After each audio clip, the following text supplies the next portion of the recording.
샬롬 금천반석교회 성도 여러분, 2025년 2월 18일 화요일 반샘을 시작합니다. 오늘 본문은 누가복음 4장 31절부터 44절까지의 말씀입니다. 갈릴리의 가버나움 동네에 내려오사 안식일에 가르치시매 그들이 그 가르치심에 놀라니 이는 그 말씀이 권위가 있음이로라. 회당에 더러운 귀신 들린 사람이 있어 크게 소리질러 이르되 나사렛 예수여, 우리가 당신과 무슨 상관이 있나이까? 우리를 멸하러 왔나이까? 난 당신이 누구인 줄 아노니 하나님의 거룩한 자니이다. 예수께서 꾸짖어 이르시되 잠잠하고 그 사람에게서 나오라. 귀신이 그 사람을 무리 중에 넘어뜨리고 나오되 그 사람은 상하지 아니한지라. 다 놀라 서로 말하여 이르되 이 어떠한 말씀인고? 권위와 능력으로 더러운 귀신을 명하며 나가는도다. 이에 예수의 소문이 그 근처 사방에 퍼지니라. 예수께서 일어나 회당에서 나가사 시몬의 집에 들어가시니 시몬의 장모가 중한 열병을 앓고 있는지라. 사람들이 그를 위하여 예수께 구하니 예수께서 가까이 서서 열병을 꾸짖으신데 병이 떠나고 여자가 곧 일어나 그들에게 수종되니라. 해질 무렵에 사람들이 온갖 병자들을 데리고 나아오매 예수께서 일일이 그 위에 손을 얹으사 고치시니 여러 사람에게서 귀신들이 나가며 소리질러 이르되 당신은 하나님의 아들이니이다.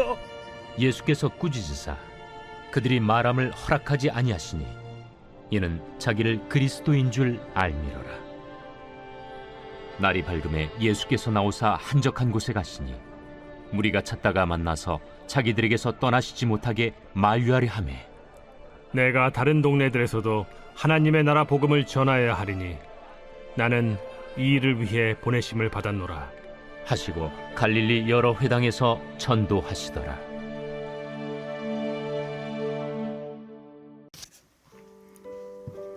오늘은 촛불 하나라는 제목으로 함께 말씀 나누겠습니다. 촛불 하나 하면 떠오르는 곡이 있죠. 우리나라 가수 G.O.D가 부른 촛불 하나라는 곡이 있습니다.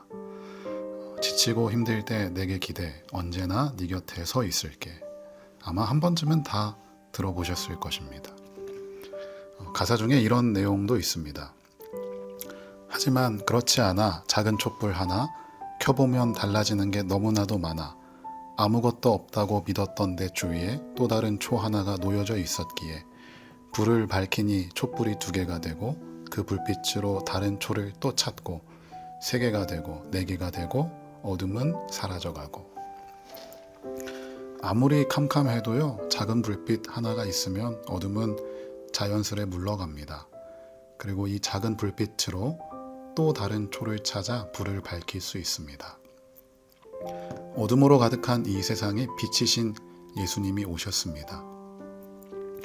예수님이 빛으로 오시니 자연스레 어둠의 권세가 물러나게 됩니다. 그리고 이 빛은 제자들에게 전달되고 제자들을 통하여 온 세상의 빛이 밝혀집니다. 그리고 오늘 우리가 바로 그 빛이 되었습니다. 빛이신 예수님 앞에, 빛 되신 예수님을 믿는 우리 앞에서 어둠은 사라집니다. 오늘 본문을 보면 회당에서 예수님이 말씀을 가르칩니다.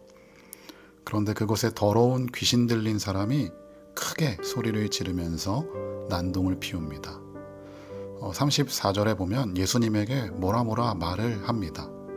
제가 34절을 읽겠습니다.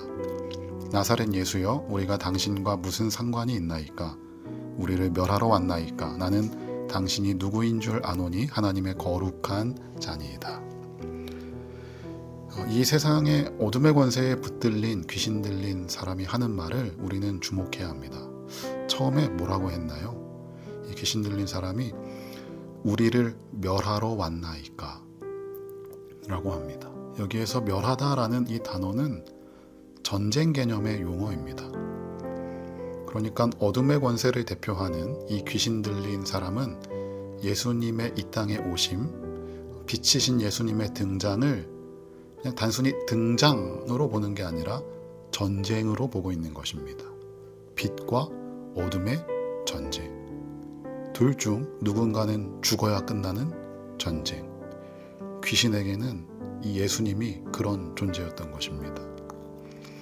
이 34절 끝에도 주목해 봅시다. 나는 당신이 누구인 줄 아노니 하나님의 거룩한 자니이다. 예수님을 하나님의 거룩한 자라고 표현합니다. 이게 대조되는 것입니다. 33절에 보시면 이 귀신 들린 사람을 표현하는 형용사가 하나 있습니다. 33절을 제가 읽겠습니다. 회당에 더러운 귀신 들린 사람이 있어 크게 소리질러 이르되. 그렇습니다. 하나님의 거룩한 자와 더러운 귀신의 전쟁인 것입니다.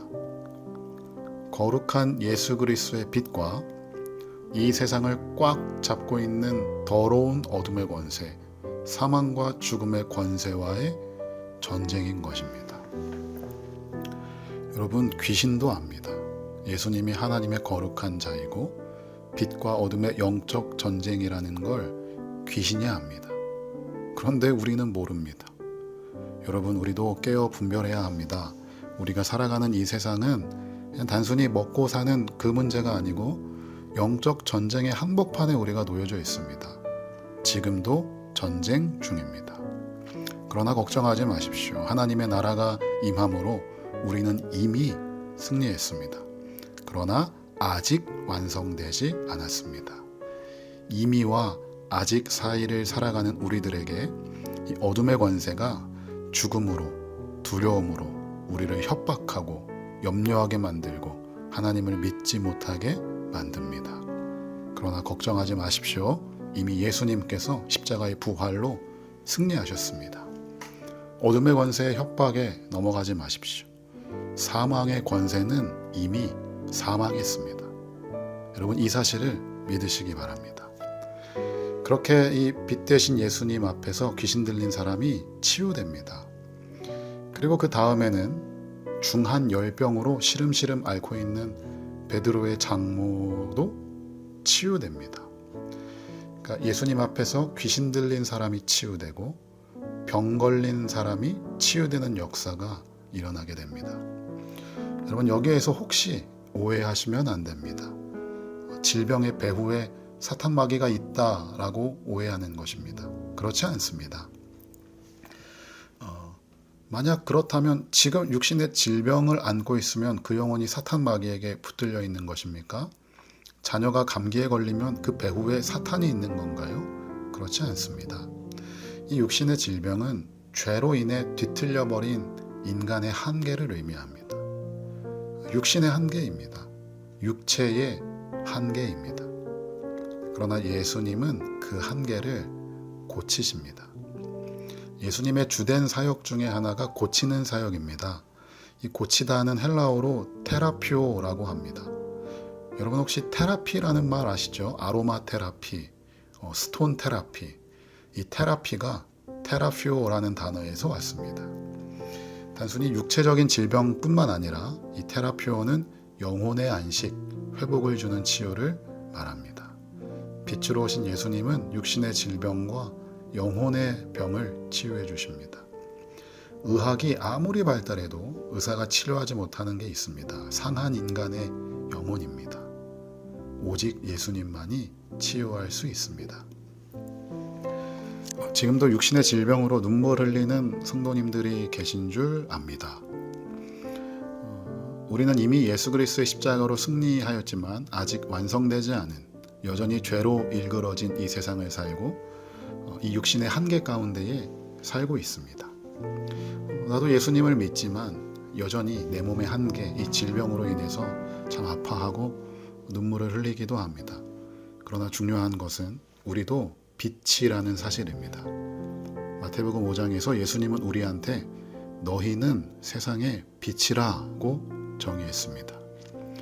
그 예수 그리스도의 빛이 제자들에게 옮겨지고 그 제자들과 사도들을 통해서 오늘 우리에게 그 빛이 전해져서 우리가 그 빛이 되었습니다. 예수를 믿음으로 빛이 되는 게 목적이 아닙니다. 우리는 이미 빛이기 때문입니다. 예수를 믿음으로 병 고침 받는 게 신앙의 목적이 아닙니다. 복음을 수단으로 이용해서 세상의 것을 쟁취하는 게 우리 신앙의 목적이 아닙니다. 빛으로서 오늘 내가 살아가는 이곳의 어둠의 권세를 이겨내야 하는 것이 우리 신앙의 목적입니다. 그 과정 가운데에 때로는 하나님이 우리의 질병을 사용하실 수도 있고 나의 연약함을 사용하실 수도 있습니다. 중요한 것은 신앙을 이용하고 복음을 이용해서 내가 잘 되는 것이 목적이 아니라 나라는 빛을 통해서 그 예수 그리스도의 빛과 사랑을 이 어두운 세상 가운데에 밝히고 흘려보내는 것이 목적입니다. 43절을 제가 읽겠습니다. 예수께서 이르시되 내가 다른 동네들에서도 하나님의 나라 복음을 전하여야 하리니 나는 이 일을 위해 보내심을 받았노라 하시고, 빛이신 예수님은 또 다른 동네를 붙잡고 있는 어둠의 권세를 물리치기 위해 복음을 전하러 가십니다. 이제 우리가 그 빛이 되었습니다. 여러분의 삶의 현장을 보십시오. 여전히 어둡지 않습니까? 여전히 사망 권세가 보란듯이 꽉 붙잡고 있지 않습니까? 그곳에서 빛으로서 어둠을 멸하시기를 주님의 이름으로 축복합니다. 내가 있는 곳에 그리스도의 따뜻한 온기와 사랑이 나타나고 나를 통하여서 예수 그리스도의 복음이 흘러가야 합니다. 나라는 촛불 하나를 통하여서 내 주변에 있는 또 다른 초를 발견하시고 그 초를 밝혀야 할 줄로 믿습니다. 오늘도 여러분의 삶의 현장에서 예수 그리스도라는 빛, 촛불 하나로 그 지역과 여러분들의 삶의 현장을 밝히시는 여러분 되시기를 주님의 이름으로 축복합니다. 우리 시간 함께 기도하겠습니다. 기도할 때에 하나님, 나도 빛입니다. 주님께서 나를 빛이라고 하셨습니다. 그렇다면 나라는 이 촛불 하나, 빛을 통해서 이 어두운 사망 권세가 여전히 보란듯이 협박하고 붙잡고 있는 이 어두운 세상 가운데에 나도 예수님처럼 밝히는 사람이 되게 하여 주시옵소서.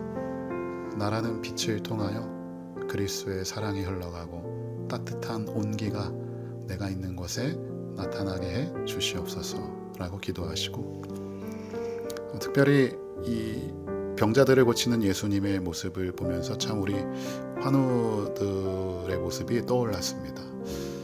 여러분, 우리 곁에 있는 지금도 아파하고 눈물 흘리고 또 큰 수술을 앞두고 있고 혹은 암 투병을 하고 있고 또 여러 가지 불면증, 불안, 우울증 등으로 고생하고 있는 우리의 지체들이 있다면 그분들을 위해서도 기도합시다. 하나님, 불쌍히 여겨주시고 긍휼히 여겨주셔서 우리는 이 육신의 한계를 가지고 있지만 주님께서 치유해 주셔서 건강한 몸으로 또 하나님이 맡겨주신 그 사명 잘 감당할 수 있는 우리 환우들 되게 해달라고 우리 시간 각자의 자리에서 함께 기도하겠습니다.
예수 그리스도의 빛을 받은 자로서 또 다른 빛이 되어 이 어두운 세상을 밝히기를 원합니다. 예수 그리스도의 빛 앞에 어그러지고 일그러진 것들이 치유되고 회복된 것처럼 하나님 나를 통하여서 내가 있는 곳에서 예수 그리스도의 사랑과 회복이 있게 하여 주시고 그렇게 이 빛이 또 다른 누군가에게 전달되어 이 어두운 세상을 더욱 밝히는 데에 쓰임받는 우리가 되게 하여 주시옵소서. 하나님 특별히 질병 가운데에 있는 우리의 성도님들을 위해서 기도합니다. 이 질병 너머에 있는 하나님의 크신 계획과 사랑이 발견되어지게 하시고 이 질병의 어두운 터널을 지날 때에 하나님 견딜 수 있고 버틸 수 있는 힘과 체력을 더하여 주시며 하나님 이 고난보다 장차 올 영원한 영광을 바라보며 하나님 한 분 붙잡고 나아가는 우리 모든 성도님들 지체들 다 되게 하여 주시옵소서. 감사드리며 예수님의 이름으로 기도하옵나이다. 아멘.